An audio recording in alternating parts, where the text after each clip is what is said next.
लाग गेलै, बौआ छोड़ के भाग गेलै, सुन होलै कोखिया हे मैया, सुन होलै कोखिया।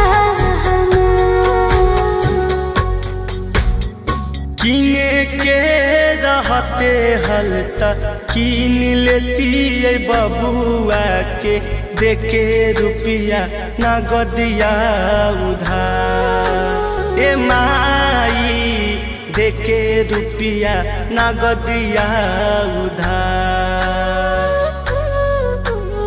चाही की बताई दाना, बबुआ लौटाई दाना, भले जनना लेला हमार।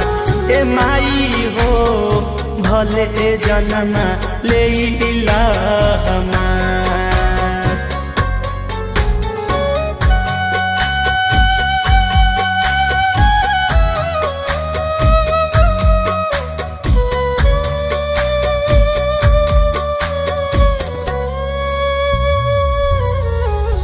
सुहाइला नहीं हो के करा बबुआ के सुख, बिगाड़ला के माई मिलल ऐसन दुख। हमनी से माई होलै कवन भूला चूका, हंसत खेलत बबुआ अब बोलै नहीं कुछ।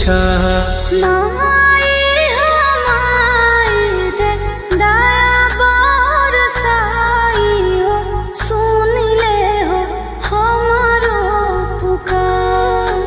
हे मैया सुन ले हो हमारो पुकार।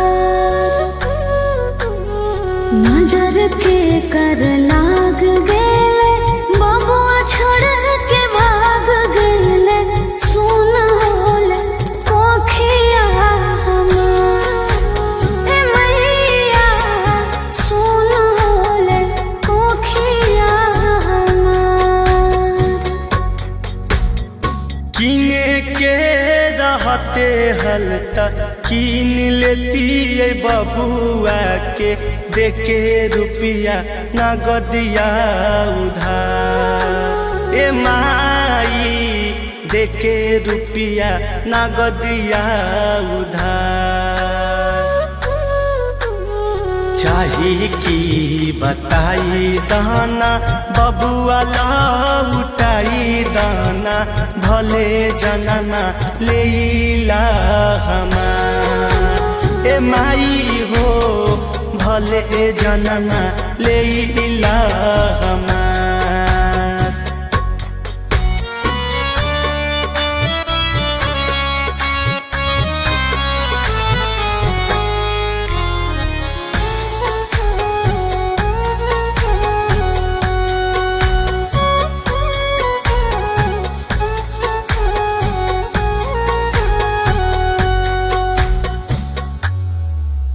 सिनाए सूझे हो माई कौनो उपाय, काम न करे माई कौनो दवाई। डॉक्टर वैद है ओझा गुनी गेलै हारा, बड़िया से लेके है अलियो माई तोर दरबार। चिंटू राजा अमित आशिक तोहरा से करो बिनती बारंबार। हे मैया करो बिनती बारंबार। नजर के कर लाग गेलै, बबुआ छोड़ के भाग गेलै, सुन होलै कोखिया हमार। हे मैया सुन होलै कोखिया हमार।